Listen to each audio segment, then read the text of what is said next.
Welcome, everybody. Thanks for coming in. I want to start off with the primary question for brands on airports and retail theatre. Is it a bigger or a lesser choice? Can we start with Rory? Do you want to kick off? Yeah, I find the whole question of retail theatre and airports intensely interesting, because when we looked at this a little while ago, what we discovered was that shopping before a holiday is a kind of second Christmas in the retail calendar. Now, it's not a synchronous Christmas. It's not everybody suddenly changing their normal buying habits all at once. But nonetheless, two things happen, I think. When we're about to go on vacation, first of all, I think we're going to be among strangers, so we become very, very sensitive to the brands we wear and how we project ourselves, much more so than we might be, say, in the office, where everybody knows your name and who you are.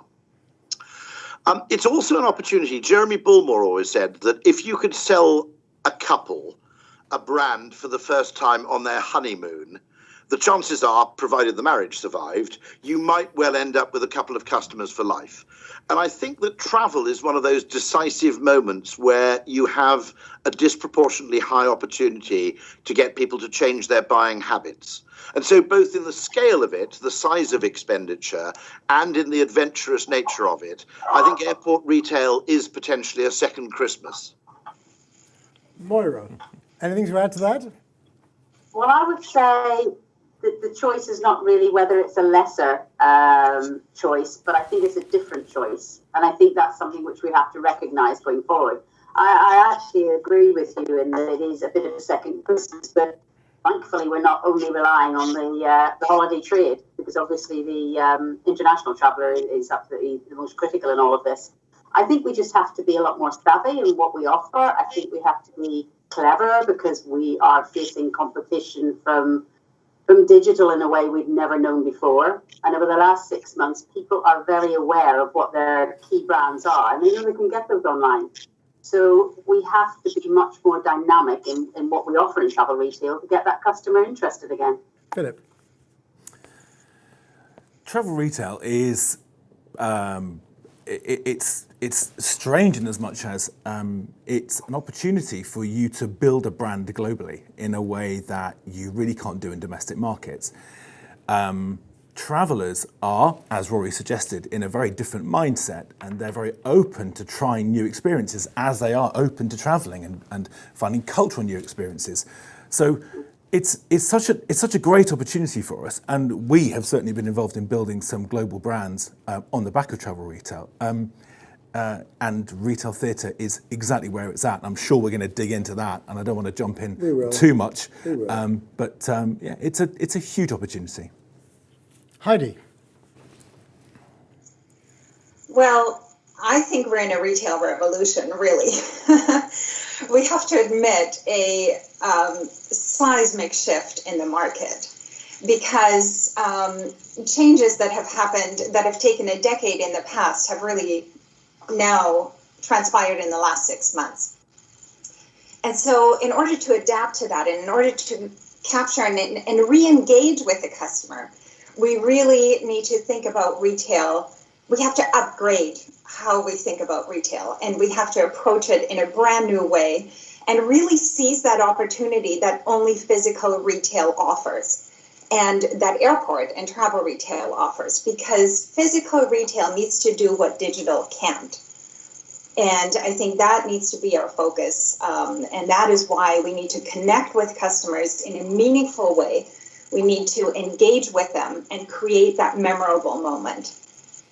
I think arguably that physical retail needs to be integrated more with digital. And I think the business is moving that way. But, Jerome, you're all about digital. Do you want to make comment? Yeah, and to echo what Heidi says, and even in terms of media, it's physical, as you say, the retail, and this is the added value versus the digital. And we have to keep in mind this point. What is the benefits of physical for us assets or physical retail? It's the engagement.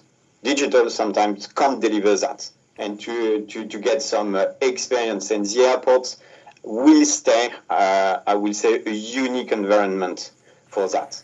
So it's also when you see, I would say, the crisis that we are facing. We've been part of a research done by Mindset, and you could see very quickly that the people, they are excited to fly again, and very quickly within the next 6 months. So you've got, in terms of travel, excitement.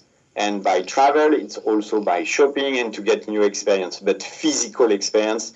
And I would say it's also, yes, we are facing a revolution, but in a way it's business as usual also. Rory?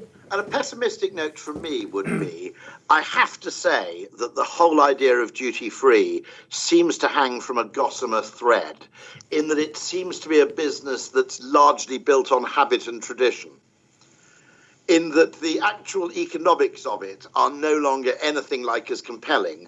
And I strongly suspect, although I don't have the evidence, that you'd see an inverse correlation between how frequently people fly and the regularity with which they buy it duty-free. In other words, that once flying becomes more than an annual or maybe biannual event, effectively you fall out of the duty-free buyers category. Well, you become somebody who replaces, don't you? You purchase because you're replacing that lovely bottle of scotch that you ran out of. You're not buying because of the excitement factor. That's entirely true. Yes. Jerome, how can you keep the excitement factor going when there's only 25 to 30% of the traffic that existed 5 months ago?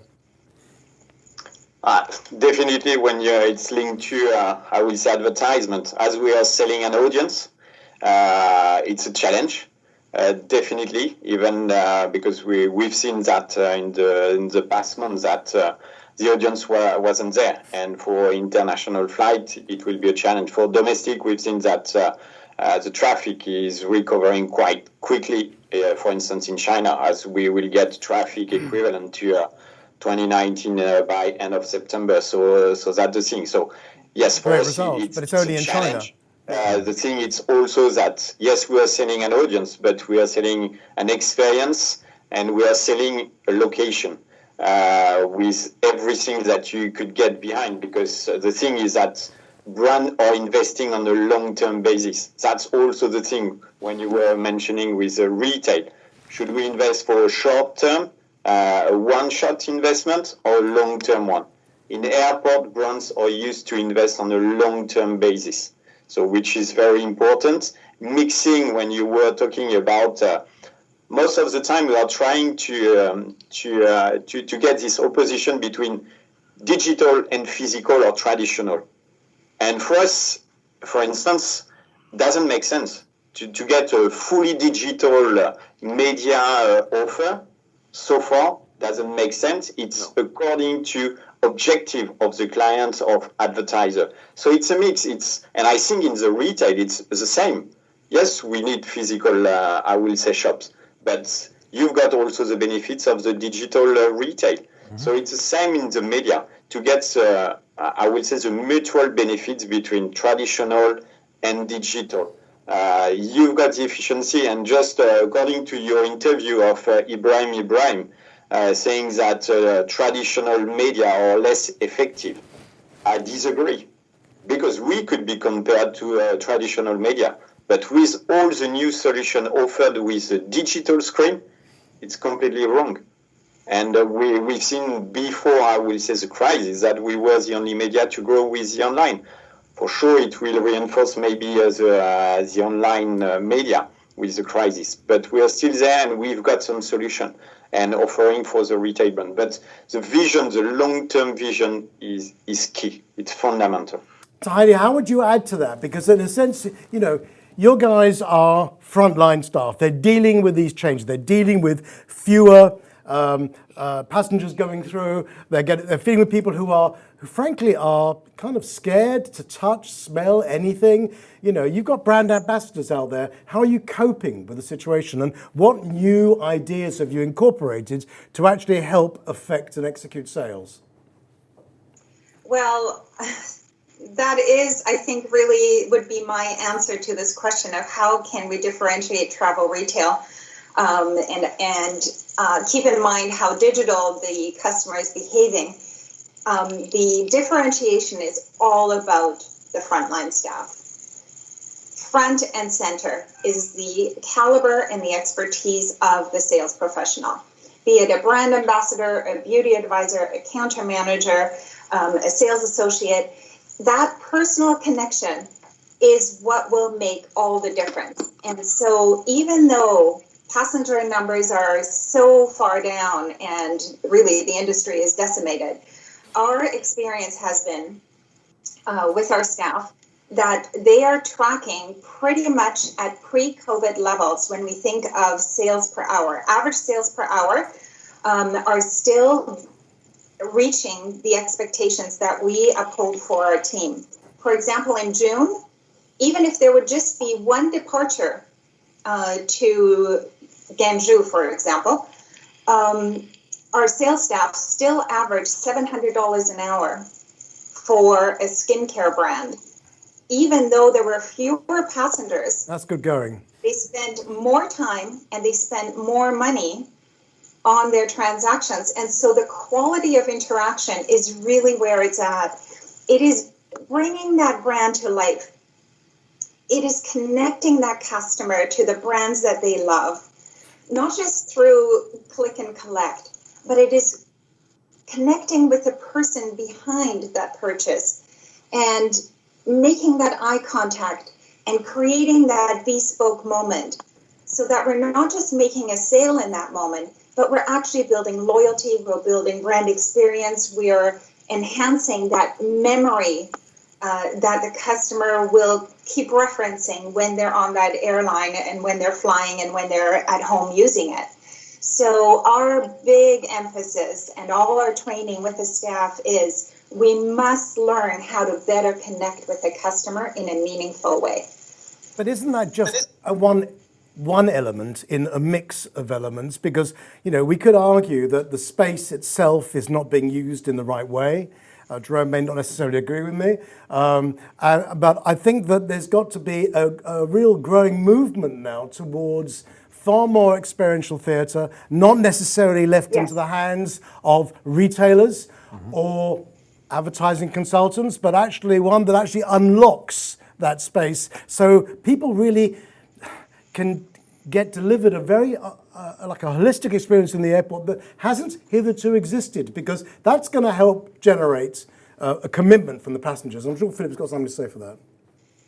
I totally agree with you. The best scenario or best case I can think of where it's worked has been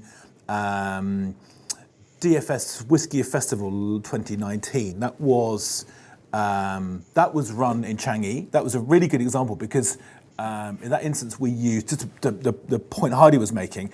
The staffing was incredible. We had jazz singers. They were positioned outside of the store. They were in the concourse. So you have this kind of cool, sassy jazz singer who's singing to you as you're wandering around the concourse. Yes. It's such a change. It blows people's minds because it's not what they're expecting. And no one's selling to them, which is another thing. They're not selling. They have these shoppers by the heart, not by the balls. It's a very different approach. And if you look at what they can then do is they can allow people to experience these brands without actually having to come in and touch and feel and do all the things that we worry about. There are no shelves anywhere. No one cares about the product sitting on shelf. You just care about that wonderful experience. The numbers that came back from that particular festival were over 500,000 bottles of whiskey were sold, one every 10 seconds. So it shows you don't have to really have that kind of sense of pushing a sale to make huge sales. It's about the experience. And every single person who bought a bottle of whiskey will, when they get it out and share it with their friends, they'll tell everybody about what a great experience they've had. It's got a narrative. So it becomes a piece of amplification. Now that as an initial benchmark is where we should start, and we should build from that. And you're right, we've got to push much, much harder because that's too simple. Do you think the airport experience now for brands should be much more about a sensation statement than just sitting on the shelves? Well, I think there are problems that can only be solved at the larger scale, which is if you leave it down to individual retailers in individual locations, I think a problem arises with airports, which is that essentially, if you sell every single bit of real estate to the highest bidder, you become disproportionately dominated by high margin forms of retail. Now, obviously, it makes economic sense to sell expensive goods in prime retail locations. But in terms of the user experience, it's getting a bit dangerous. The point where now, if you want to buy at Heathrow Terminal 5, if you want to go and buy sunblock or sun cream, there's a branch of Boots which is in an obscure part of the lower floor, which you have to go and seek out. That's getting a little bit dodgy to me. It's getting a little bit ridiculous, because there's a danger that there's a healthy ecosystem of utilitarian purchases and luxury purchases. And if the place becomes so dominated by luxury, and also different airports become increasingly homogeneous, so we walk down this row of shops and we go, aha, the usual suspects. There's the Tumi store, there's, you can just imagine it, okay. There is a terrible danger, well, first of all, that airports become essentially boring because they're all the same, but also that you actually have that thing which things get a bit up themselves. And when you have it's a little like why it's not a great idea to live in Knightsbridge, because it's impossible to buy a plug, okay? And you end up with the same problem, and that does worry me a bit. Moira, you're doing more nodding than the dog in the back of my car. So I'm sure you've got something to add to that. Well, yeah, I mean, I think first of all, you have to take the difference between a gateway airport and a regional airport. And obviously, something like Heathrow T5, I actually agree with you. And yeah, it amused me that Boots is tucked in around the corner. But having said that, their logic for that is that they can make so much money from the luxury brands and the high-end retail that, yes, maybe it is pushed to the extent which is a little bit too far. But what they tried to do was bring in some brands that were a little bit less expensive as well. So there is a balance. But I think the big thing is we need a wider customer base in our airport retail. We need a wider selection. We need to be a bit different, because you're right. The same suspects are in every airport worldwide, because it's all targeting the one customer, the one passenger. And it does make it very boring. I totally agree with that. What I'd like to do is actually just move on a little and talk about a new empowerment of brands. As you know, brands are quite often shackled by the retail operators in this business. Brands, if you're going to drive change in this business, it's going to have to come from the airports. But interestingly, the brands play third fiddle after the retailers, and they've actually got more experience, certainly with the consumer, than anybody else, because of their domestic interests. And really, I want to ask the panel the question about whether or not you think there should be greater empowerment of the brands, and they should actually deal directly with the airport authority, airport operator themselves, rather than the retailer. Moira, you chip in first. I knew that was going to come my way. You can see my face. Yes, I can. Having spent 30 years representing the brands with the airports through the retailer, I honestly, genuinely don't believe no brand shouldn't deal direct with the airport operator, because then you end up with a very mixed message, a very messy feel. I mean, the one skill that the retailers bring is they know the airport business, how to operate it, the ecosystem around it, the deliveries, the economies of scale you get with staffing. There are so many positives for dealing through an airport retailer. I think one of the biggest issues for the brand is that when you have a middleman who's the retailer, obviously the whole financials become very challenging. And as airport operators push that higher, it's the brand that gets squeezed in the middle, as does the retailer to an extent, but mostly the brand. But I think the brands need to spend more time developing with the retailer a new way of operating, so that there's a much stronger force of retailer and brand to talk to the airport operator. So I kind of would contradict you saying I think they need to be stronger rather than less. Would you agree with that, Heidi? Yeah, I agree with Moira in that it would be very challenging for brands to deal with airport authorities directly, simply because the industry is just so highly regulated And the more that we fragment the lines of connection and the commercial arrangements, the more inefficient.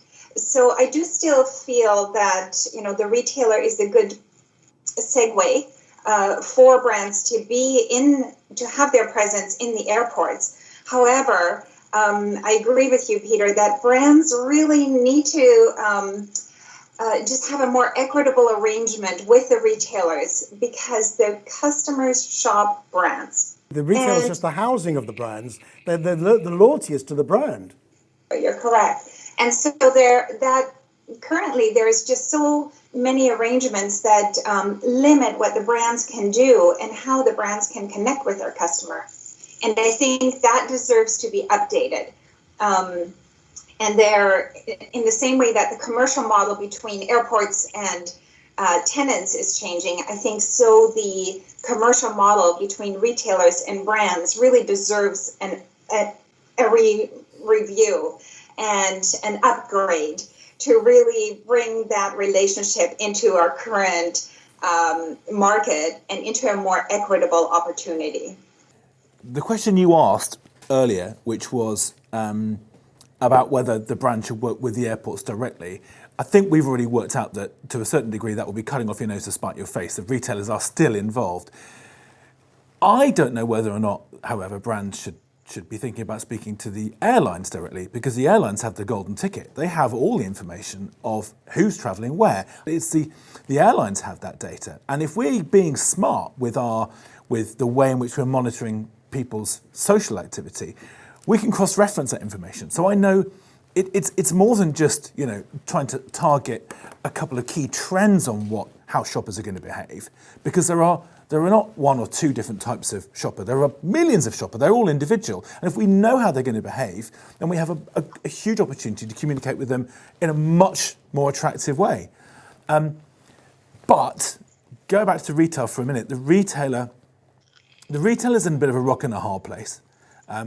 You mentioned should they take the shackles off the brands? Yes, they should, because the brands need to be able to do much more.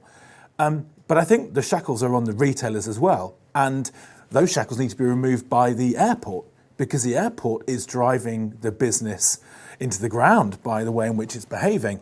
These massive sort of bidding wars that go on for concessions. That's a nonsense. Drive down the value. The horse kicks the dog chases the cat chases the mouse. It comes down, then we say, well, the brand should do more.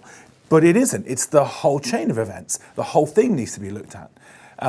If you look at the numbers, if you look at the fact that, I've got a number here, 14% of international travellers shop at airport stores because they enjoy the experience. We should be ashamed. As an industry, we should be ashamed of those numbers.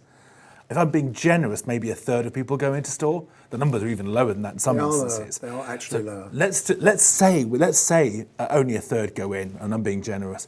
2/3 don't. Of the people that don't go in, again, some mindset data, over half of them said they would go into store if there was an experience for them to have.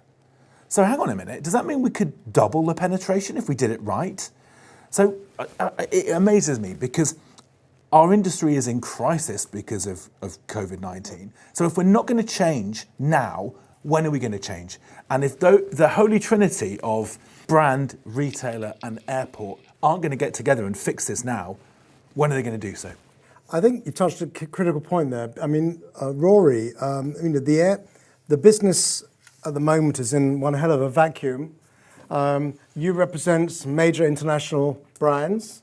If you could affect a change that would increase the theatre at the airport, what would it be? There is that problem, which is that the failure to kind of curate airports to make them distinctive is, I think, a significant problem. And when you come into experiences, an experience is nothing if it isn't distinctive.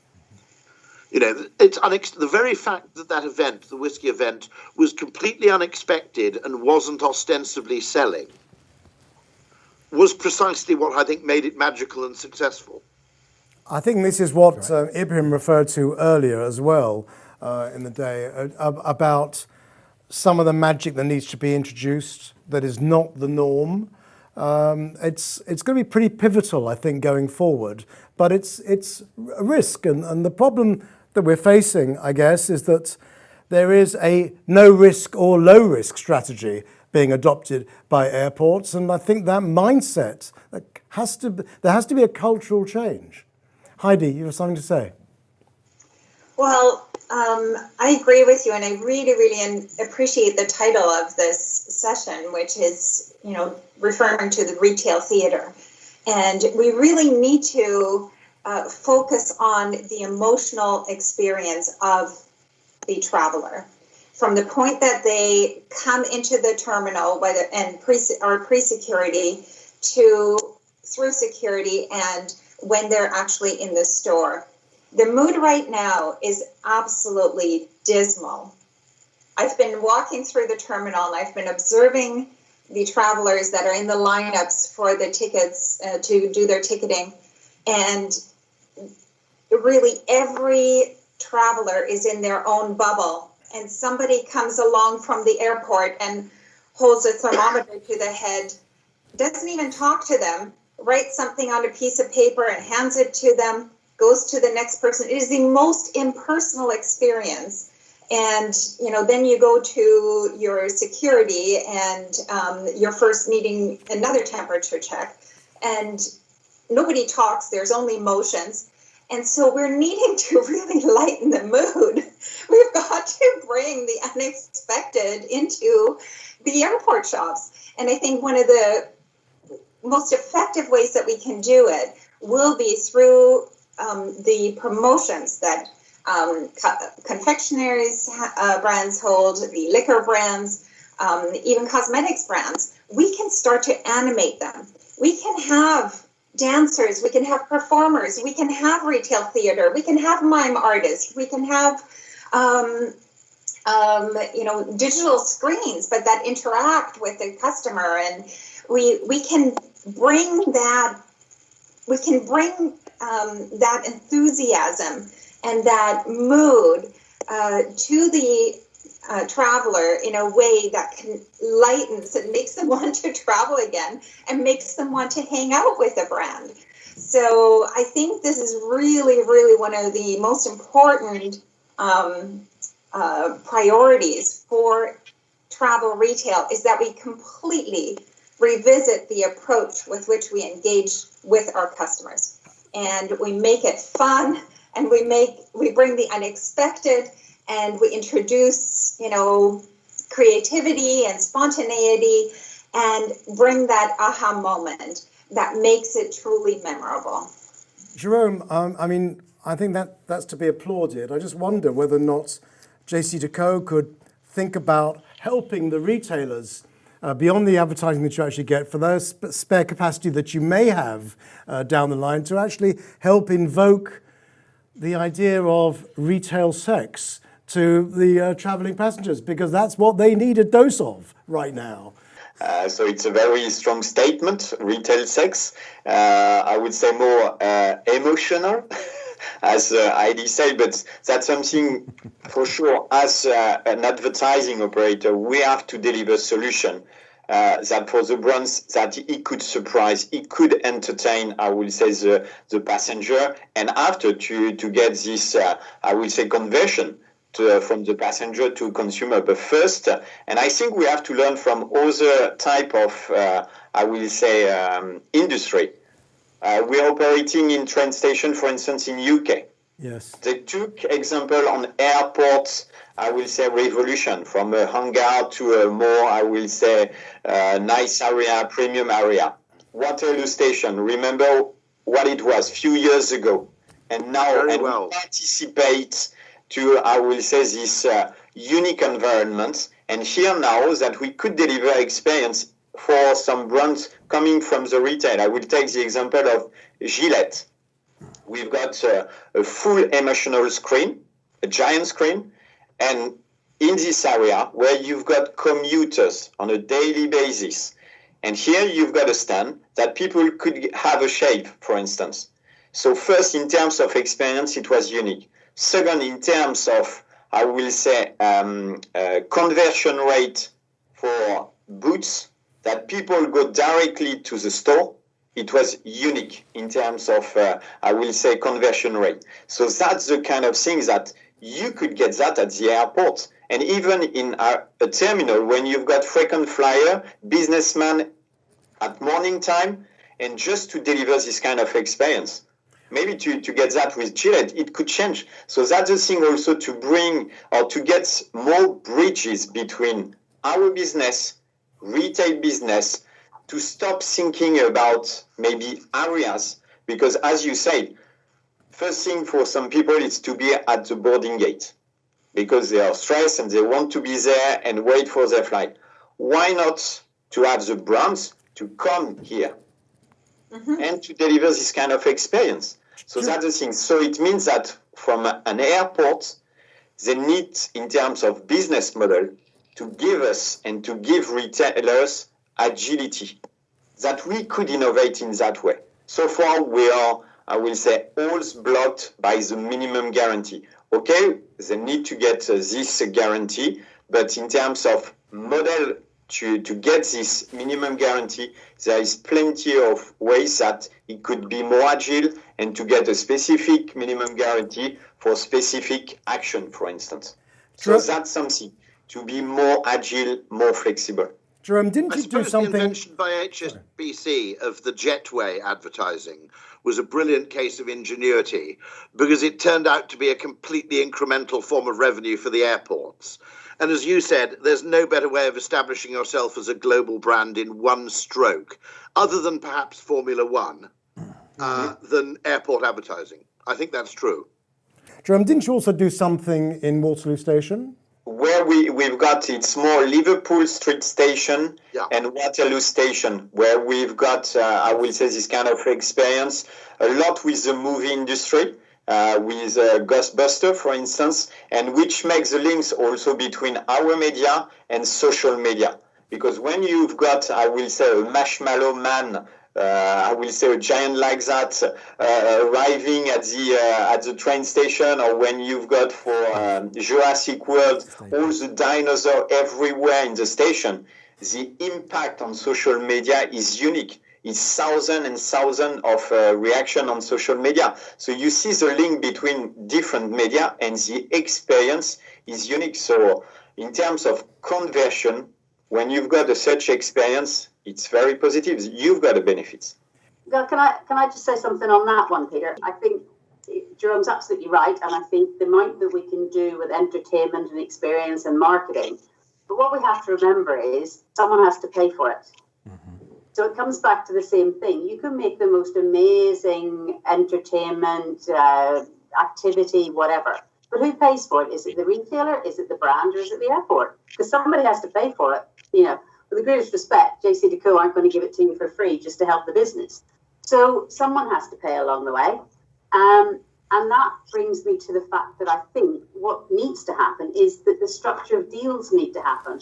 It's a bit like Rory said earlier on, is that, you're killing the golden goose. And I think we need to look at everything's not about margin. And for years and years and years in a business that I've grown up in, it's always been about percentage margin. That's all that has mattered. That, more than anything, has to change. And so the pot that you negotiate with the brand has to include things like a marketing income or staffing. I agree with Heidi. I think the staffing is going to be more critical than ever. And airport retailers will never put enough staff in that they budget themselves. So we have to look at the mechanics of what the deal should be with brands to move forward in this environment. And then you can move forward to what the experiential could be whenever you've agreed who's actually going to pay for it. The thing is that, do you think down the line we're going to have to, airports and retailers are going to have to accept that they have to do a lot more for consumers and be prepared to accept less money? I think they have to invest more invest more and accept less. I think that it's not so much about less and more, it's the different dynamic for doing it. I mean, the only way you can sell it to a retailer is if you're going to say, okay, you're not going to get the same margin, you're not going to get this, but by building the business, you get increased sales. So it's back to the old economy relationship of, well, actually, I want cash margin in my till, but I'll have less percentage margin as a result. And that means everybody moves forward. Once we drive a business based on percentage margin, we can't move forward. Can I just pick up something with you, Moira? I mean, what are the main ways in which your current advice to brands on their travel retail strategies has changed in the face of COVID? Yeah, I mean, obviously, it's an incredibly tough time for all brands. And one of the things which I think brands have to recognise is that there will be less buyers. There are less buyers with bigger territories and bigger categories because that's reality. There aren't the same number of staff. So in order to develop the business and take it forward, brands need to look at simplifying the process. Instead of having a massive range that's hard work for the buyers to list, to process, to order, is actually take things back to really what are the basics that we need. What do we need to drive the business? Simplify everything. Make it much more customer-centric so that you know what your ranging is with authority for that customer. And I think the other thing that we need to consider in this day and age is sustainability. And I know that's very cliched and it's what everybody talks about, but I do think the customer is more savvy and they're going to look for sustainability and timelessness. Yeah, I think it's an issue to be linked to the way they perceive brands as well now. Absolutely. One thing to keep on harking back to is the fact that duty-free travel retail has kind of lost its USP. Historically, it's all been about price, price, price. Now there's a blurring of the dividing line. Nobody really knows what the price is. All they know is that the passengers are not expressing they're getting any value from duty-free at all in terms of the experience. So, and I think that price is going to help drive new traffic into the stores if it can be lived up to by retailers and brands alike. Because at the moment, the consumers are just feeling the pinch. They're just paying for everything. And that's the expectation from both the airport and the retailer, truth to tell. So that's the question I want to ask. I want to address it first to Moira. Do you think price is the determinant factor now? I think price will always be a determinant factor, but I don't think it's the determinant factor. Because also, when we're talking travel retail, we have to be careful not to just talk about the UK. And the UK is really the only country where the price message of tax-free really exists. Every other European country and international country has savings of 5%, 10%, 15%, depending on the category. There isn't a set rule. It's just the UK that after abolition became very focused on tax-free saving for all. But it's been ridiculously hard to live up to because especially now where you've got so much discounting online, whatever. Interestingly, this morning I read an article about John Lewis. Should they remove their price promise? And I actually think there is so much synergy in that question of John Lewis has been known forever as never knowingly undersold. Yes. Airports have been tax-free. What does that mean? It comes back to what you said, what's value? So these slogans that we tag to things that are very dated have less relevance today than they used to have. And we shouldn't get hung up about, will you buy your Chanel because it's tax-free or will you buy it because it's Chanel? Okay. And so we have to move away from that being the determinant factor. I think it's not just about price, but it is also about product. I think the travel exclusive promotions and product mixes, even gift with purchase, will actually become much more important in the post-COVID era. Yes, the customer looks for price, but really they know and we know that pricing is really matrix. No matter where you look, online, in the local department store or in the airport store, you will find 3 different prices. So we're really looking at a whole lot more in the buying decision than price only. We're looking at value. We're looking at convenience. We're looking at accessibility. We're looking at, what do I get with this? So in travel retail, I think we really need to even more so focus on those travel exclusives. These are the only things you'll get in an airport and you cannot have them anywhere else. Also, to the point of the promotional budget and who's going to be paying for it, That is a good question, but I think we're not looking for more promotional budget. I think we're looking for a reallocation of promotional budget. And brands do have a generous promotional budget, but we're going to be seeing less interactive displays. We're not going to be spinning a wheel. We're not going to be pushing buttons. We're not going to be touching things. We're not even going to be, experimenting with scents. We need to actually have a new promotional experience that eliminates those senses that are now actually offline.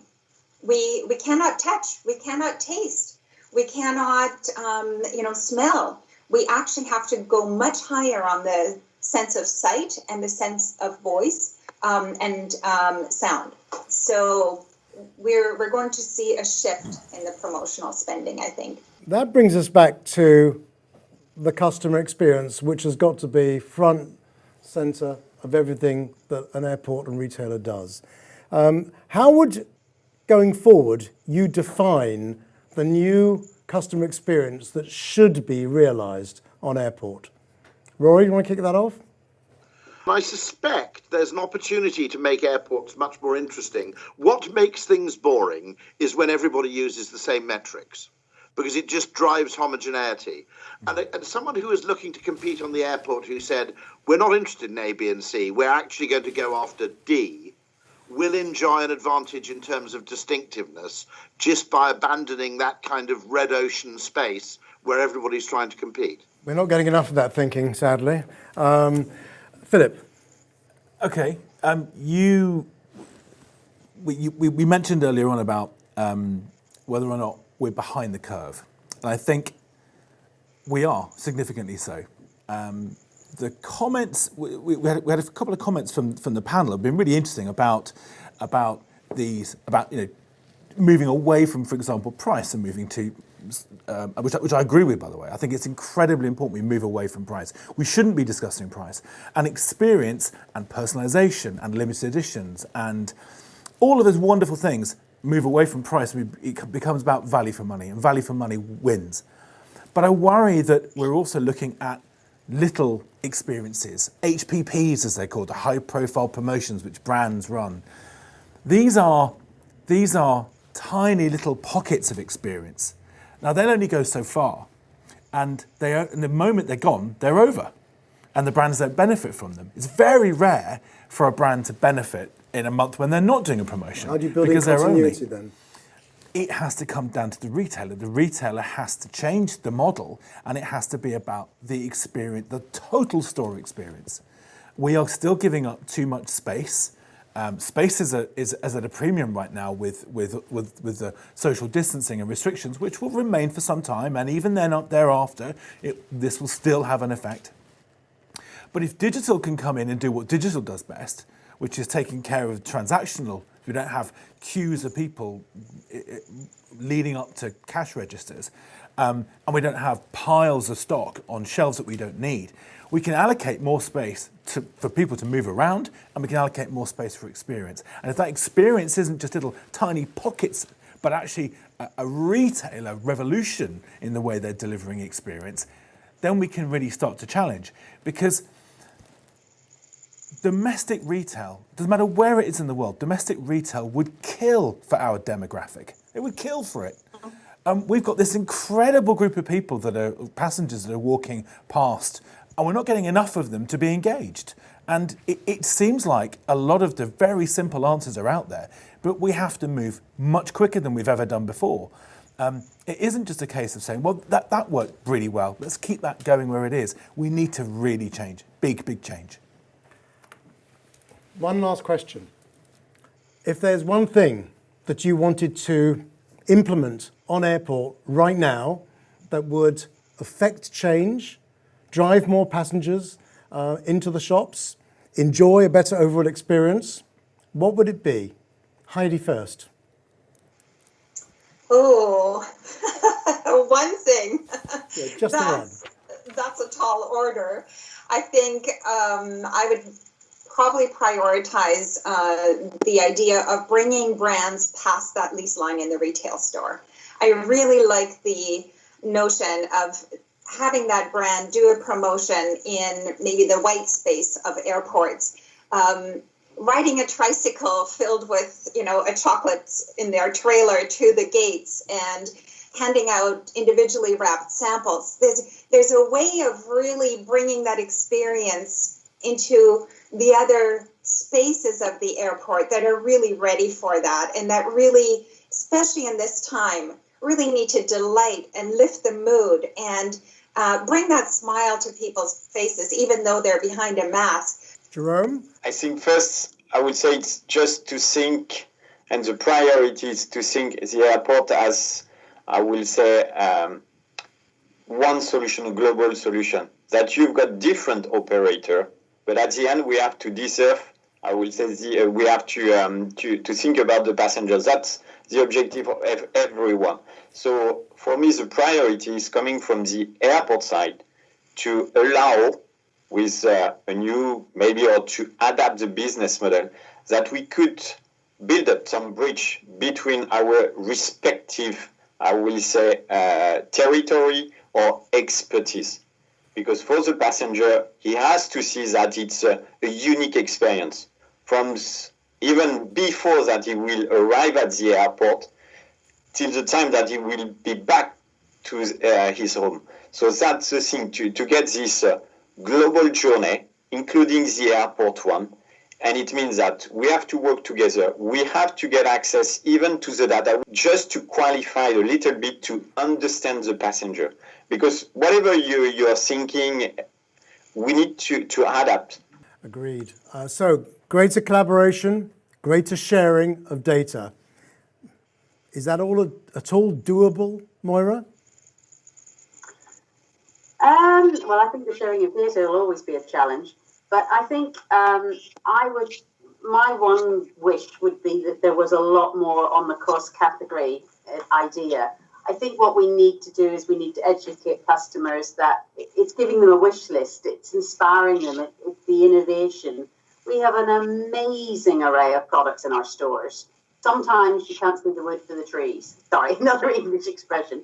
But so often we've got little gems of products that if I'd have bought it.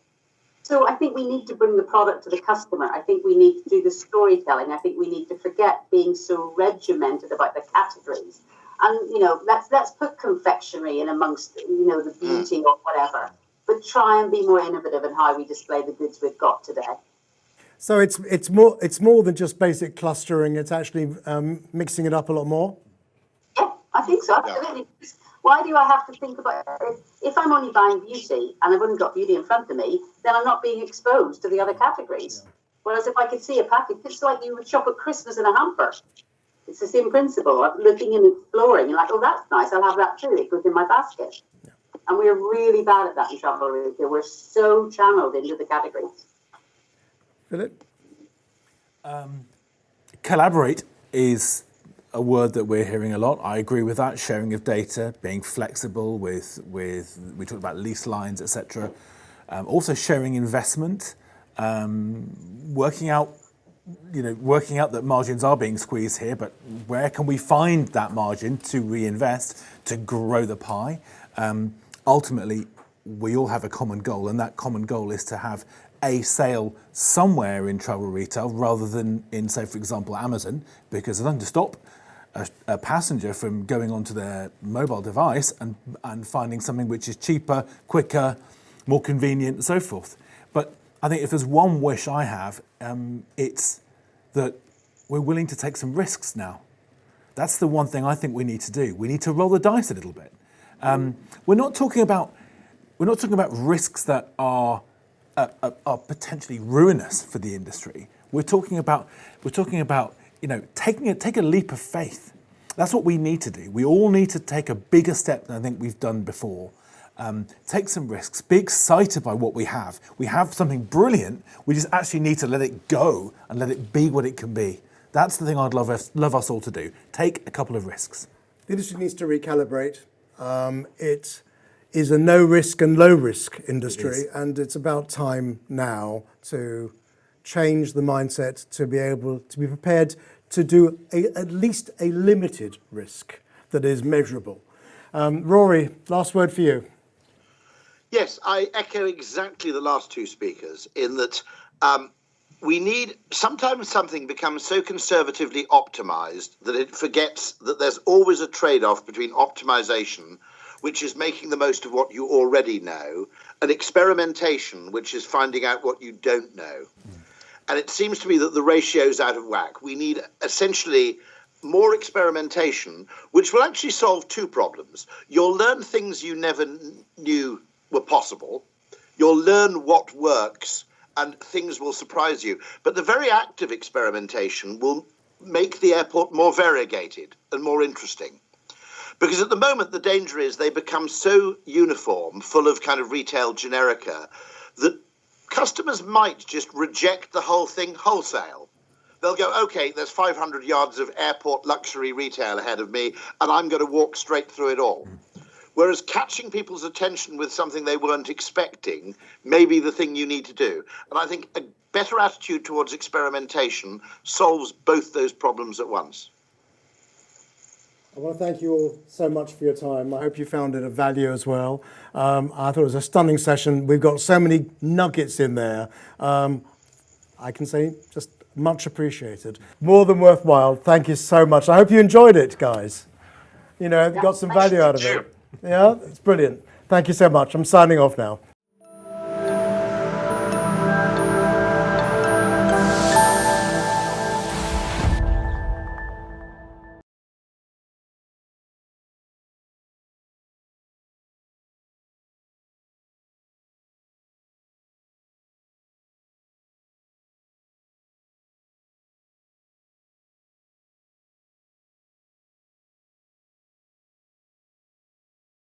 Philip, what do you think are the three driving principles that should form the pillars for airport retail theatre?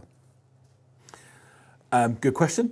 I think we're looking at what are the three pillars that we need to drive future airport theatre, and they are omni-channel, terrible word but interesting meaning, experience and price. Omni-channel. Let's start with that. A lot of people use the term but don't understand what it means. I don't think we should get into the nitty-gritty of all that right now. But what it doesn't mean is all the channels on all the time communicating to everybody the same thing, because that is just going to mean that everything is a boring mass of white noise. Absolutely. It needs to be targeted. What we can do is we can use the data that we can get hold of, hopefully through the collaboration of airlines, airports, retailers and brands, to look at pre-travel engagement. That's where our little piece of digital comes in. To understand what people want to do, because how people want to shop is incredibly important. Everybody shops slightly differently. We don't want to just put people into boxes and say, well, we've got three different types of shopper. There's A, B, and C. That's not the case, because at the moment people can jump, people can shift from one to another, and more frequently they'll all be option D, E, so it'll change. So understanding that is crucial, and it's not really necessarily about omni-channel, but more or less really turning the channel around and seeing as the shopper being the channel, because a shopper can switch at any particular moment. They are fluid. The way they work is they have a device, a smartphone in their pocket. They're permanently connected. You may be trying on a pair of sunglasses and decide to take a snap of yourself and send it to somebody and ask them what they think. In fact, people might even do it using their social media, and they might get a response back. Well, if we're smart enough and we understand that, we can jump in on that, and we can actually encourage them to do this. We can encourage somebody in our world of right now social distancing to virtually try on 4 pairs of sunglasses. Yes. That we've already used technology to ascertain what face shape you have, So that these are our recommendations. That's all doable right now, All isn't it? totally doable right now. You can send this on your Twitter feed, your Instagram, your TikTok, whatever it is. Your friends, your social network can respond and say to you, you should definitely pick sunglasses pair number 3. And we can respond by even offering them a price reduction if we need to, or maybe better still, an enhanced reason to buy, something value added rather than reducing the value. All of that works beautifully and harmoniously, and at any point you can, as a shopper, travel between any of these. It's totally and utterly seamless. And if we can remove those points of friction, we'll always have our sale, and our sale will not be a sale for Amazon or a downtown store. It remains a GT sale, and ultimately that's what we're all pushing for. The second point is of experience, and we talk about experiences. Everyone talks about experiences again, but it's not something necessarily people fully understand. Experiences or deliver. I'd like to think we've done a few in our times, but it doesn't necessarily mean to say we can always do them, because it really comes down to having a client with the balls to let you go and do it, and who are actually willing to listen and do things differently, and not just say, well, I saw this, can I have something that looks like that? Because that isn't going to work. The moment it's out there, it's done. It's over. It's not new news. But experiences need to be meaningful, memorable, emotional. They need to be something that you can't resist. They need to be something that you see and you just want to drop everything and go over and have a look. You don't necessarily have to get involved in the experience either. We look at the number of people who sometimes get involved in a particular sort of one-on-one experience. It's quite few. If you look at the return on investment for how much money a brand or a retailer has spent on that particular engagement, it's horrendous. You'd never dream of doing it. But if you're doing something really exciting, look at the number of people that are standing around watching. They're gaining an indirect experience. But they've all got their phones out. They're photographing it, filming it, sending it out. This is expanding, it's amplifying.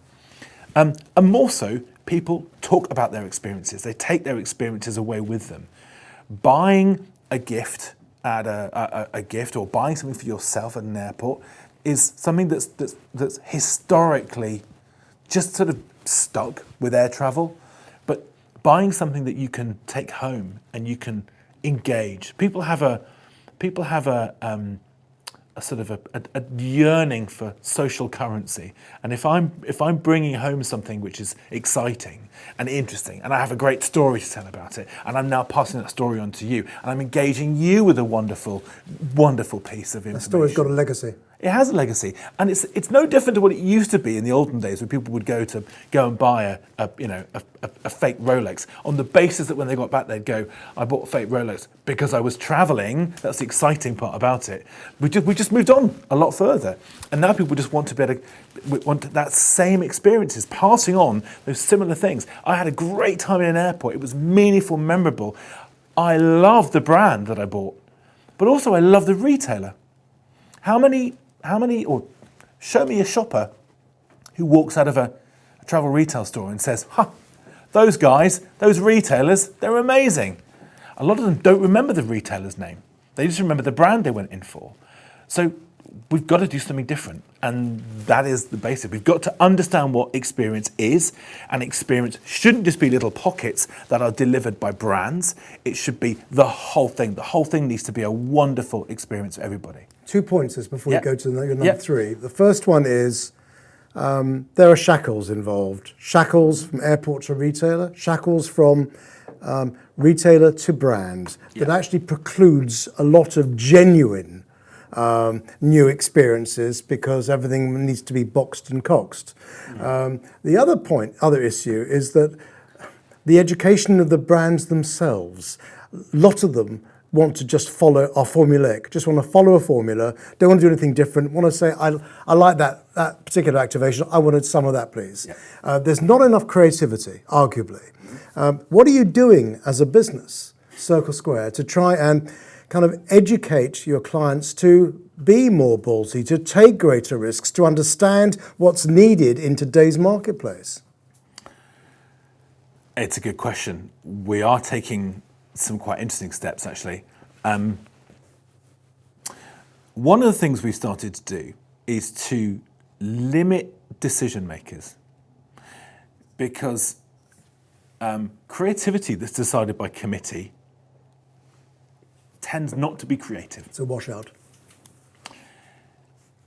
The best work we've ever done is typically for smaller brands or challenger retailers, whereby they're willing to take risk, and also they tend not to have as many staff, quite frankly. So you tend not to have as many people involved in the mix, because people feel the need for some reason to get involved and make a change, because they're making a change, they're adding value, aren't they?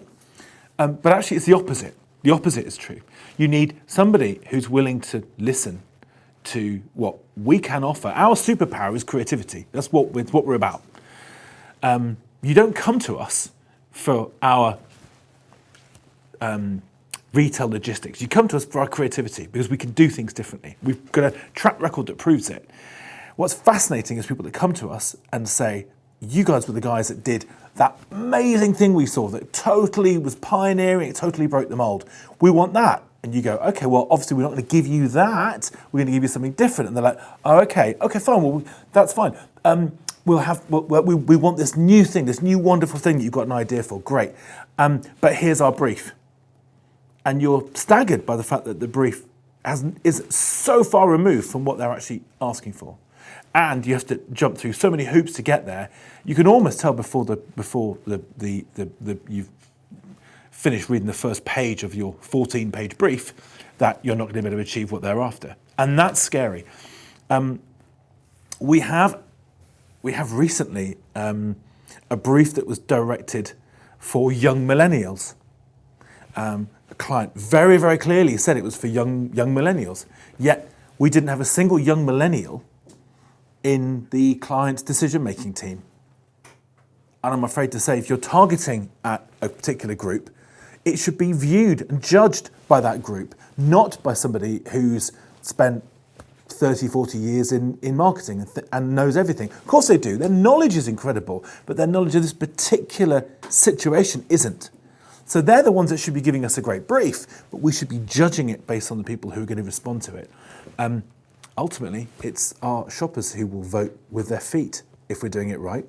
Are we going to bear witness to some of your client base doing radical things in the coming months? I think it's going to be a challenge, because initially, short term, we are in a I think a state of shock. I mean, we're almost in a state of mourning, probably is a more realistic word. We all had a good thing going, and suddenly it doesn't seem like we do anymore. And we've seen some sort of knee-jerk reactions. We've had some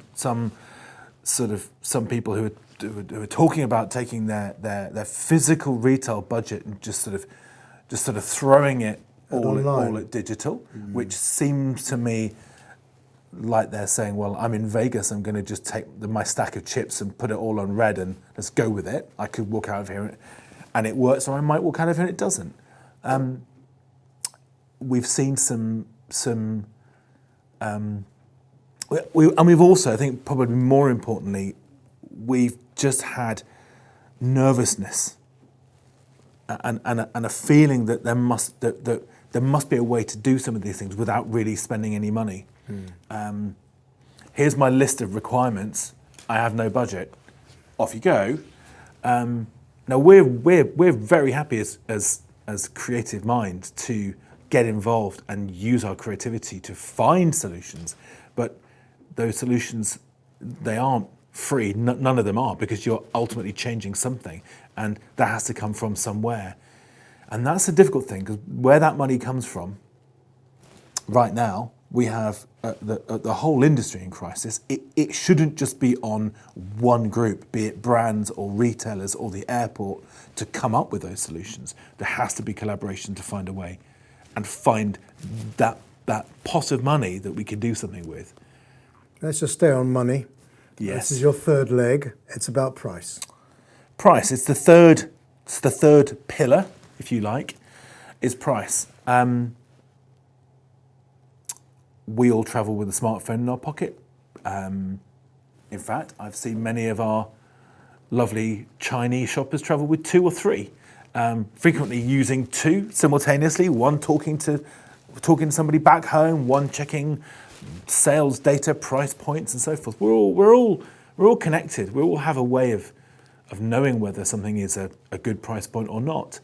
In fact, often we find in Asia that there are really good price points.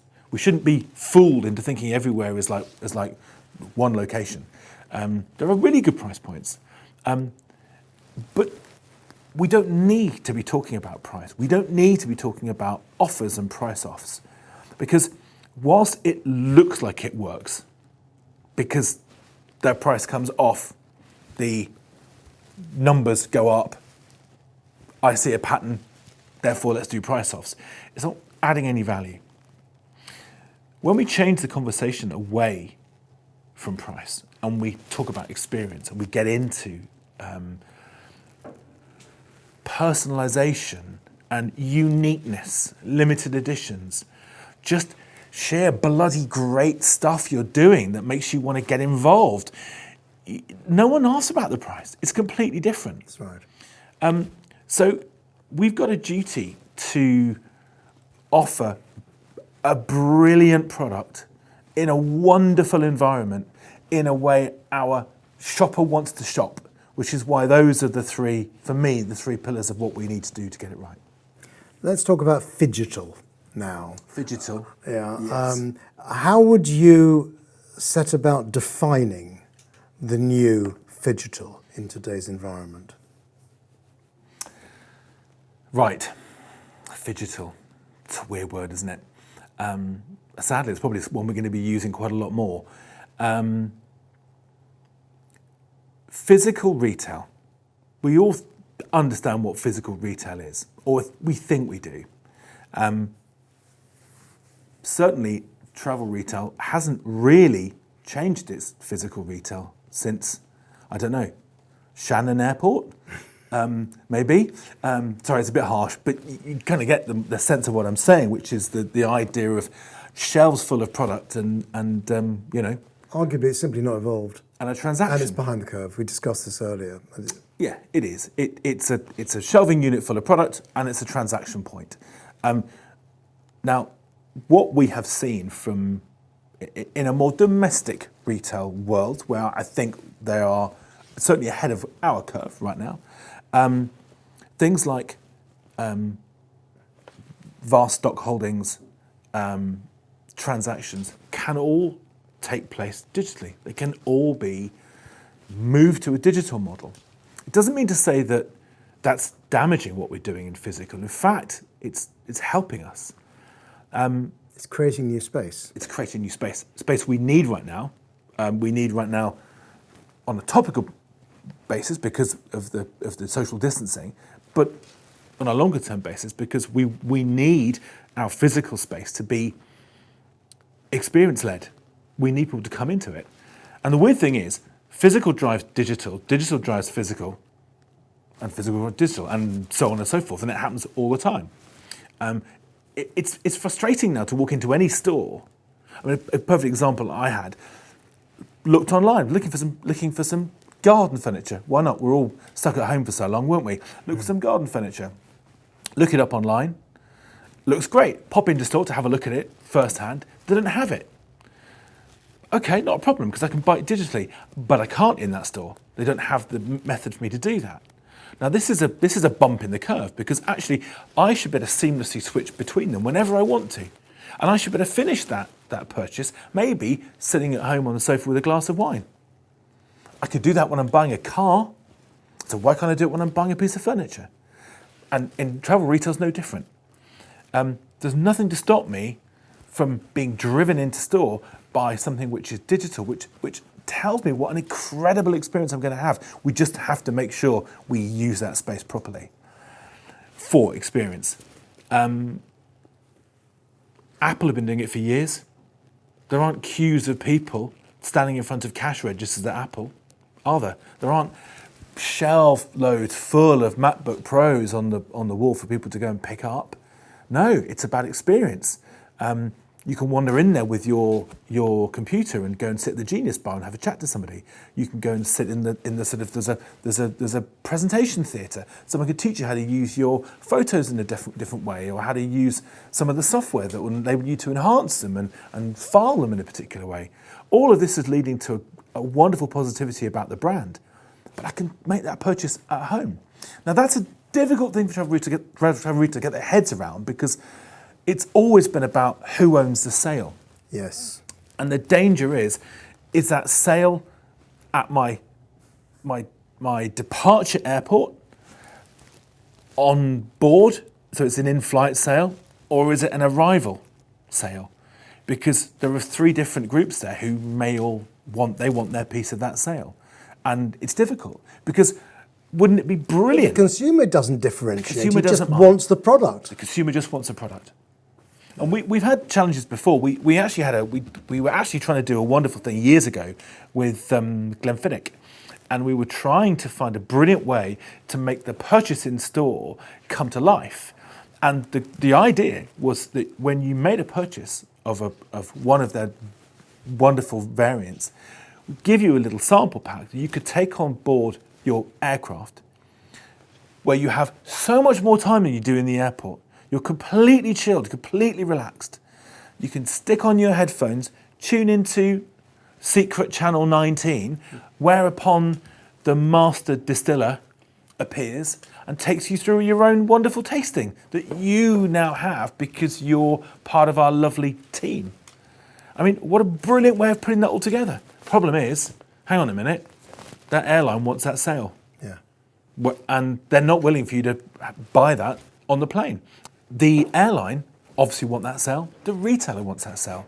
But there must be a way for them to work together. There must be a way for them to work together and to enhance the experience so that shoppers fall in love with shopping in an airport. Once again. Once again. So, if there were 3 things that you wanted to get airports and retailers to involve brands to involve themselves right now, that has an immediate application, that is viable, affordable, what would they be? Well, from what I explained about the combination of physical and digital, I think it's really important that we accept now that our industry is in some element of crisis, and we need to properly collaborate, for the sake of our sales, and that those sales aren't lost to the likes of Amazon, etc. We want to keeping a sale within GTR, Global Travel Retail, is the most important thing. So number 1, I think we've got to share data. We've got to have a kind of an amnesty on this, and we've got to share information, because it's for the good of the industry as a whole. It's for the greater good. That information will be coming from particular areas, no doubt. I mean, the key one that seems to be there is the airline data. And I'm sure airlines don't really want to give that up because that's incredibly important for them.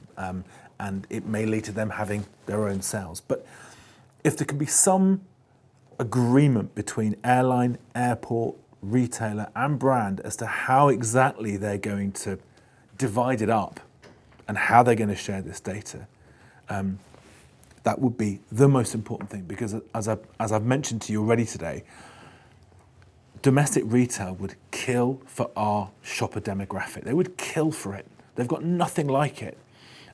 The spending power that we have is huge, but we're just not doing enough. We're leaving vast numbers of people who aren't interested in going into store. There's no reason for them to go into store. Why would they? Why would they, with how it is right now? But sharing of that data, we can at least target them early, pre-travel. We can at least tell them what amazing experiences they can have, not just in store, but in the airport as a whole. And true, airport experiences may need to change across the board. We may need to have other things going on in the airport besides retail. Ultimately, the airport isn't just another shopping mall. It is an airport. We've got to look at it in a wider sense. But certainly the first thing we need to do, share data, help each other out. Number two? The second thing, we need people to take risks. It's something I have said so many times in the last few days, weeks, months, and it's a challenge. But if you can't take risks right now, when can you take risks? In fact, the risk are relatively protected by the fact that we don't have the passenger numbers we used to have. So if you're gonna take some, if you're gonna do it now, it's the time. do it now. Yes. And you know, looking at the, I think it was Rory was talking about optimization versus experimentation, and optimization being doing something you know, whereas experimentation doing something you don't know, but you'll learn from it. We've got to learn new things. We've got to learn new ways. So it's only through taking risks and making and challenging the conventions that we will be able to move forward. It's a subtle balancing of the books, isn't it? Really, It is. But it has to be measurable. Yeah, and also metrics are very tough because, again, as a brand, if you have, I mentioned Apple earlier on. You can walk into the Apple store and you can have an incredible, memorable, emotional experience, but then because the involvement level of buying, say, a MacBook is quite a lot of money. You might not want to do it there and then, but you might buy it 2 weeks later. That sale isn't in that store, but it works for Apple because they have a sale.